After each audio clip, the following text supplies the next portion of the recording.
Hello and welcome back to London Cycle Routes.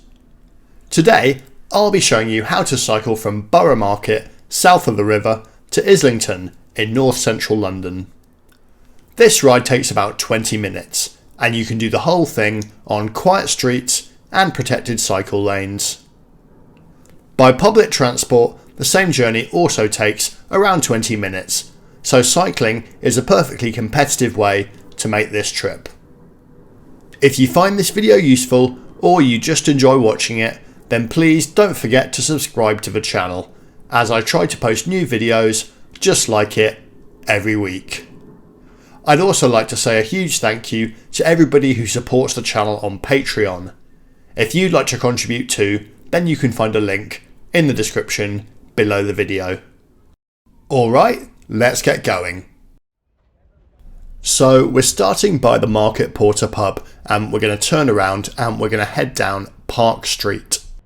Depending on what time you're doing this route, this first little section of Park Street can sometimes have delivery vehicles on it dropping off goods for the market. Most of the time it's pretty quiet though. On our right here is a rank of TfL hire bikes, which I'm pointing out in case you want to use them to do this route. There's also a dock near the other end as well when we get to Islington. In a second we're going to be passing under Southwark Bridge looming over us just ahead here. You could actually take Southwark Bridge over the river to get to Islington, although you need to walk up a flight of steps to get to it from here. We're going to stay on our bikes though and head for Blackfriars Bridge today, which is the next bridge along. Note that if you're doing this route in the opposite direction, you can use that little protected cycle lane on the right there, but in this direction you just stay on the carriageway. Park Street is overall fine, but it does need a bit of a resurface and you might find yourself bouncing around a little bit. I think the surface has deteriorated a little bit because you get quite a lot of heavy vehicles on there accessing the construction sites down there, so hopefully it will be resurfaced when those projects are completed. Talking of resurfacing, you might have noticed that lovely paved bit of Sumner Street we just went on had big scars of tarmac on it from where utility contractors have dug up the street and then not replaced the original paving. I really dislike this because when a council has gone to so much effort and spent money to make a place look good and then it's not put back to the way it was, and when it gets out of hand it just makes the public realm feel a bit grim. Never mind the accessibility problems that it can cause from an uneven surface. In theory, contractors are supposed to come back and put the street the way it was, but in practice, if you've ever walked around London or any British city or town, you see it everywhere. I think it's really something that should be tightened up on. The next phase of our route today is on Cycleway 6, which is a great two-way protected cycle track running north-south through Blackfriars and over Blackfriars Bridge. It's a really busy route and as you can see there are plenty of people out using it today on a cold weekend morning. It's even more rammed at rush hour on a weekday actually if you've ever come down here. When I shot this video there was actually some disruption on C6 due to some heavy works taking place on the streets on the other side of this bridge. As I approached the works, it actually filled me with dread as I don't usually like filming when there's unusual disruption, as I want these videos to show you what the route is like on an ordinary day. I just think it's more useful for people to see that, plus it's a more enjoyable viewing experience than watching me stuck in a load of roadworks. But I was actually really impressed with how the works have been planned and executed by contractors, and there's actually a really nice cycle diversion incorporated up ahead here, even though there were serious disruption and closures for general traffic. You can see here that we've got our own cycle lane here. This is actually a two-way lane and it puts us back on the cycleway. A similar thing happens a bit further up and it really just caused no disruption at all for us.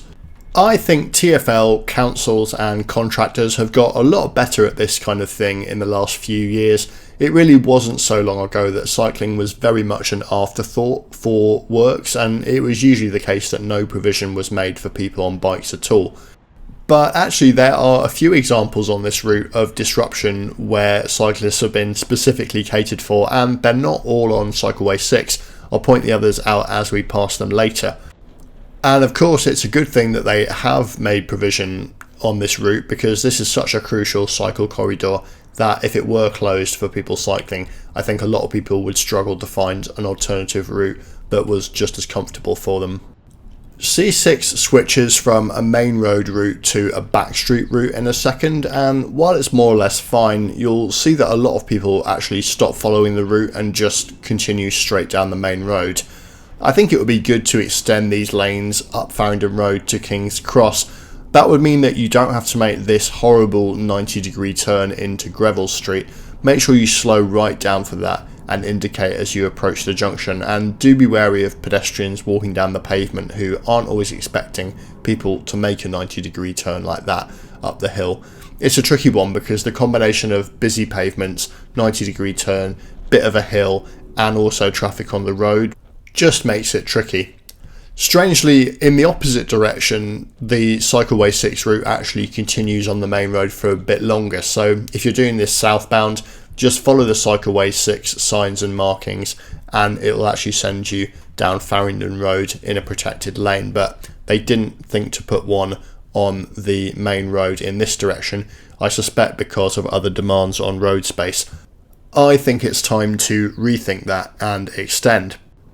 Now, these streets like Warner Street and later on Phoenix Place have a strange wiggle to them, and the reason for that is that they actually follow the course of the River Fleet, which is running beneath our feet in a pipe. It actually enters the Thames from an outlet at Blackfriars Bridge, so we've been following its course more or less the whole way from there. The Fleet's source is actually not too far away, and you might have been there without realising. It actually originates in the springs under Hampstead Heath ponds, so if you've ever been swimming on Hampstead Heath, you've bathed in the source of the River Fleet, which is running beneath our feet now. Before the river was covered up, it was actually used as a canal to carry goods, and there's still evidence of this in a few little alleyways we cycled past on Blackfriars Road. Newcastle Close and Old Sea Coal Lane are references to the fact that coal from the northeast travelled on the river and was unloaded at wharfs along what is now Blackfriars Road. Now, while I was talking about the Fleet, we actually left both its course and Cycleway 6, and we're now following the route of Cycleway 27. Just before we crossed Farringdon Road back there was another building site with cycle lanes adjacent to it, which were installed specifically to keep people safe during construction works. They did used to have protective wands on them, and I've shown that in a couple of videos, but they've gone missing and I'm not sure what's happened to them. Still, it was a nice thought. We're about to turn into River Street, which is not a reference to the Fleet but the New River, which is also underground in a pipe. We're then going to go into Middleton Square, where you're going to find another cycle-only diversion during construction works. Just here, there are a lot of them around. This says no entry except cycles, and they've left a little path for us, which is pretty cool, and you can see it's being well used. Middleton Square, by the way, was the childhood home of actor Mark Strong, a fact I discovered while googling his name whilst watching Dune Prophecy, in which he plays the Emperor. I thought, hey, the next time I cycle through there, I should tell everyone. We keep following the route of Cycleway 27 here for a minute. I really like how these crossings have been done with filtered streets connected to them, and I'd never really had to wait too long to get over these streets either, which is unexpected because they look like they should be a long wait, but they're not really. It's a really well used route as well, you can see. This puts us onto Colebrook Row, which incidentally also follows the route of the New River.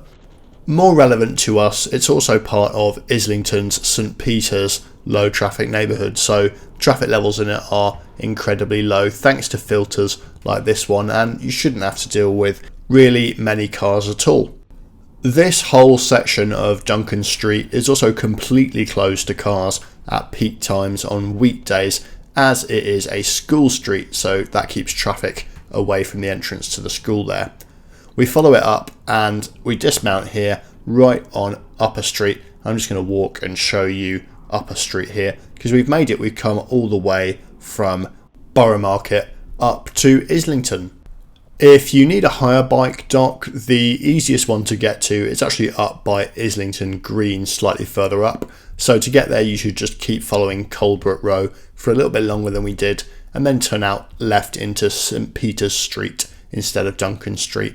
Don't worry, it's all in a low traffic neighbourhood, so nice and quiet. But anyway, we are here. Thank you so much for watching that, guys. Really appreciate it. If you're not already subscribed to the channel, do hit the subscribe button. If you enjoy the video, please hit like, as it helps other people find it. It boosts it in the YouTube algorithm.